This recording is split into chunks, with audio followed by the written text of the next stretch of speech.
Isang mapagpalang araw po ang aming hatid sa inyo mga kapatid mula po dito sa Ambaking Pabo Farm. For today's video mga kapatid, may ibabahagi po ako sa inyo sa katagalan ko na po sa pagpapabo. Mayroon po akong anong tawag ito? Mayroon po akong na-realize na kumbaga kung matagal ko na sana itong ginawa, instead na malugi ako sa ganong senaryo is makikita pa natin na makakabawi sana. Ito po mga kapatid, napakalagang bagay po ito. Napaka-epektibo po nito, lalo na po sa mga kagaya ko na po na mayroon na pong 10 inahin pataas. Ayan. So, malaking bagay po ito na pwede nyo pong makuna ng idea mga kapatid. Nang sa ganon is yung pagpapabo natin, parang yung tingin natin is nalugi. Pero kung hindi natin ito gagawin, mas lalo tayong malulugi. At ito po, samahan nyo ba ako? Here we go, let's go!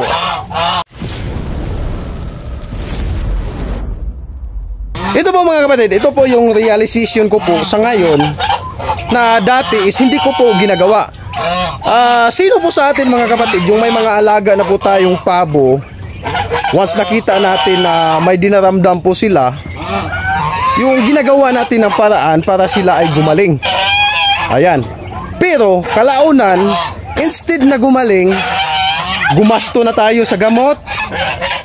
Tapos yung time natin is na-consume pa natin dahil ayun nga, sinubukan, talagang ginawa ng paraan, pero kalaunan is namatay pa rin. Ito po yun mga kapatid. Dito po tayo sa aking mga breeder kasi dito ito madalas nangyayari, lalo na dito sa mga ilahe.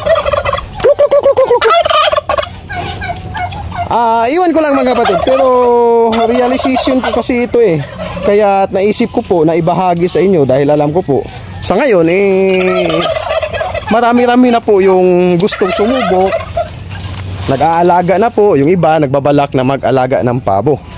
So ganito po, minsan kasi mga kapatid, lalo na itong mga inahin na kagaya nito,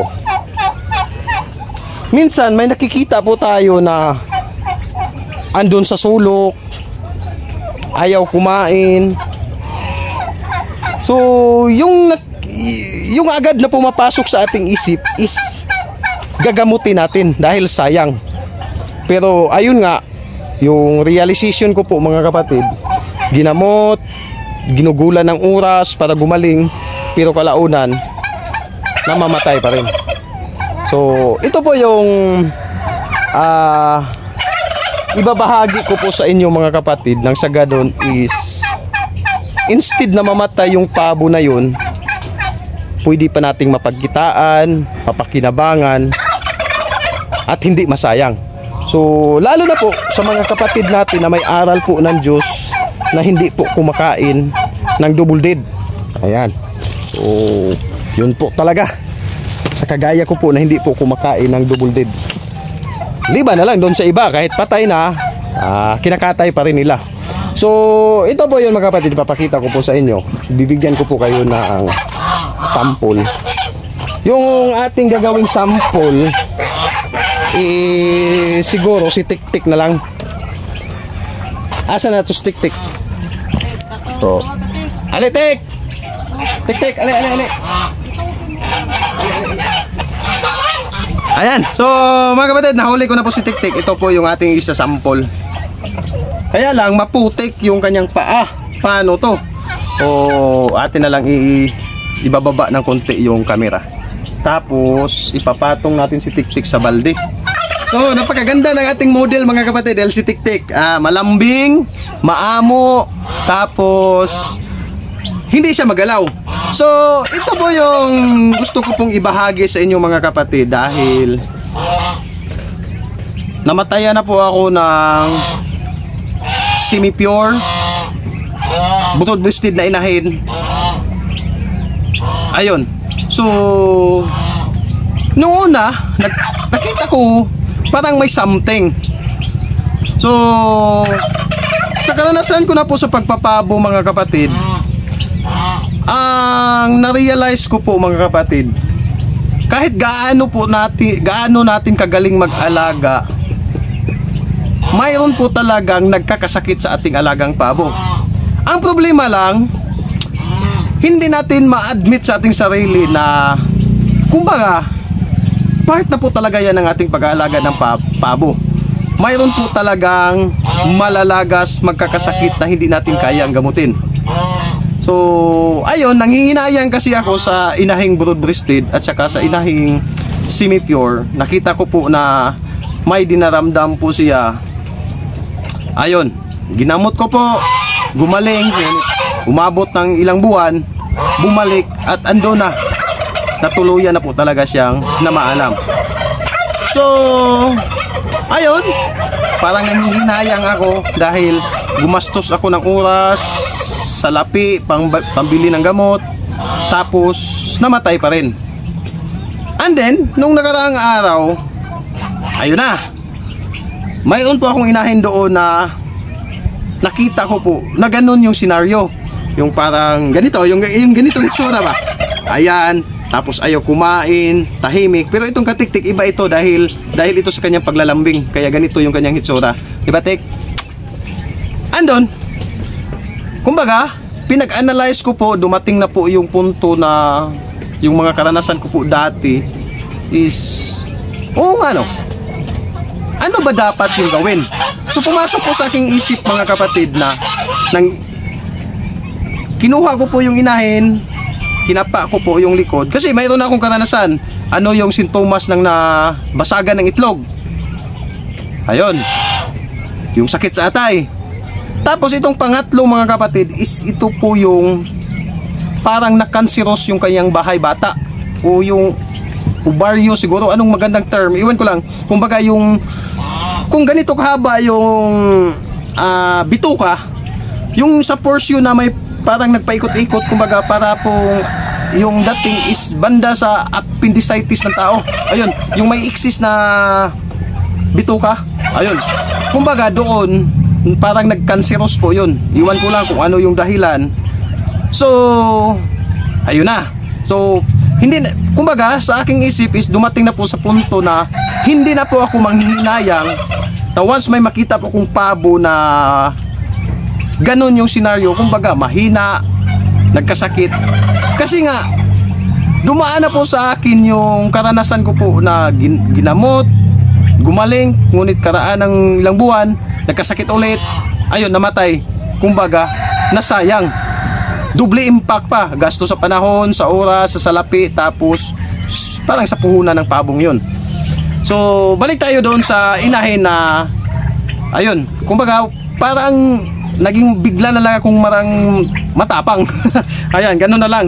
So, ganito po pala mga kapatid, pag may makita po tayong ganun, lalo na pag inahin, ayan, inahin, pagpalagay natin may karanasan na po siya sa pangingitlog, tapos ganun, ang unang gawin natin kung bakit dahilan parang ganito yung kanyang hitsura, hindi kumain, is hindi natunawan. Yung hindi natunawan mga kapatid, parang ganito yan eh. Tapos nakatingala yan, ganyan. So yun po yung hindi natunawan. Tapos pag dinaki po natin yan, kakapain natin yung kanyang butsi, matigas. So yung paraan natin dyan is bumumbahin natin yan ng tubig. Ayan, wala nang snoober. Bubumbahin lang po talaga yan. Bubumbahin sa umaga. Tapos pag hindi pa rin na baklas sa hapon, bubumbahin ulit. So yun po yung una. Tapos yung pangalawa, titingnan po natin yung kanyang puwit. Kakapain po natin yan kung hindi ba lumubo. Kapag lumubo tapos kulay itim or brown na po yung balat, kabahan na po tayo dyan. Isa po yan sa sintomas ng nabasagan ng itlog.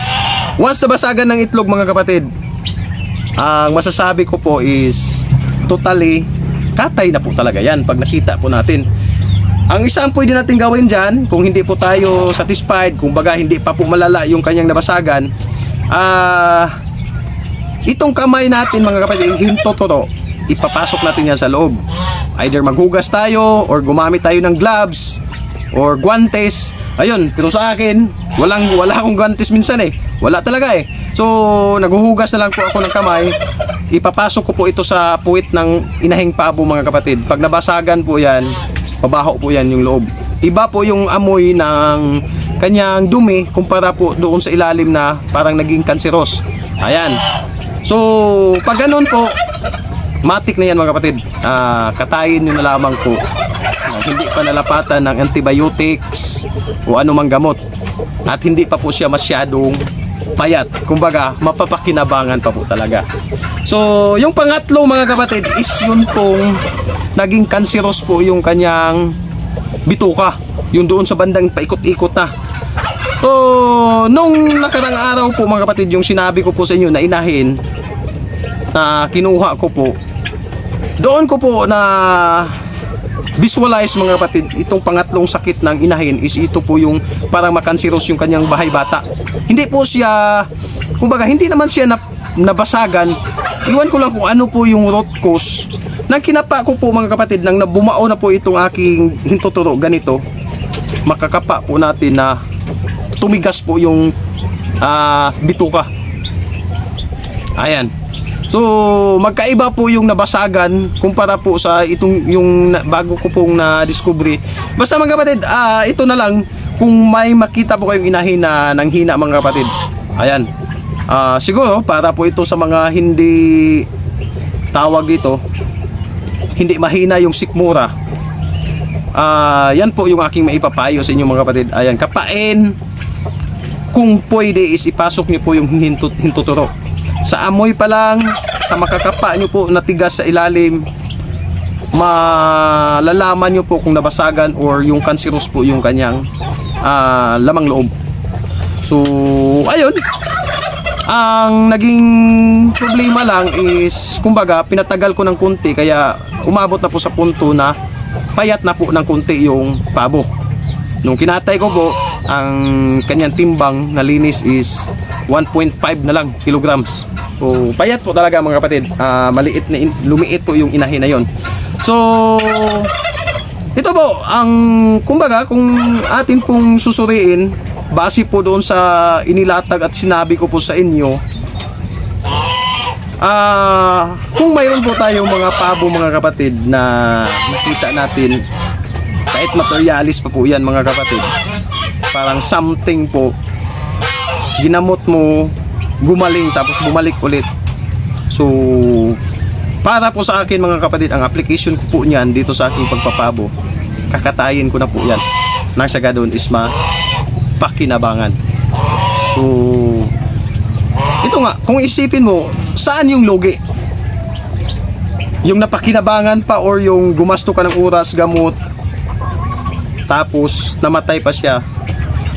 Okay lang siguro yung iba na kumakain kahit double dead na. Pero po sa atin na may aral po, may takot po sa Diyos, hindi po yan pwede. So, wala. Lugi. Ayun nga. Lugi ka sa pabo, sa panahon, tapos sa pambili ng gamot. So, yun po mga kapatid. So, ayun nga.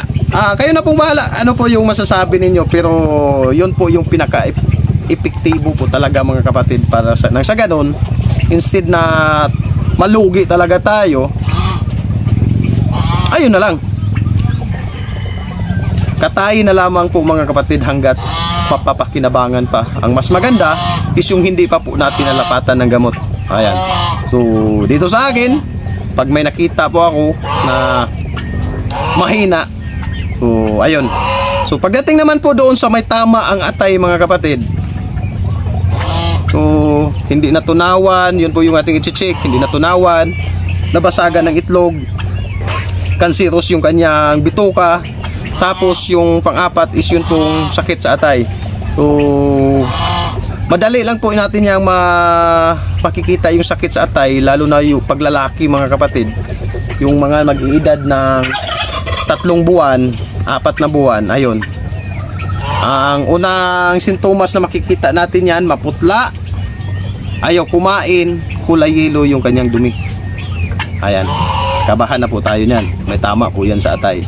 So ayun, yung pag may tama po sa atay, pwede natin gamutin yung pinapakita ko po sa inyo na gamot. Ayun, so kung pwede mapakinabangan, katay na talaga. Yun po talaga yung pinakamagandang paraan na i-apply natin sa ating pagpapabo. Ayan, so may mga dinaramdam, tapos parang wala nang pag-asa, kakatayin na lang agad. So ito po si Tiktik mga kapatid, salamat po sa Diyos dahil ayan, nag-cooperate naman si Tiktik. Ayan, hindi po siya umalis.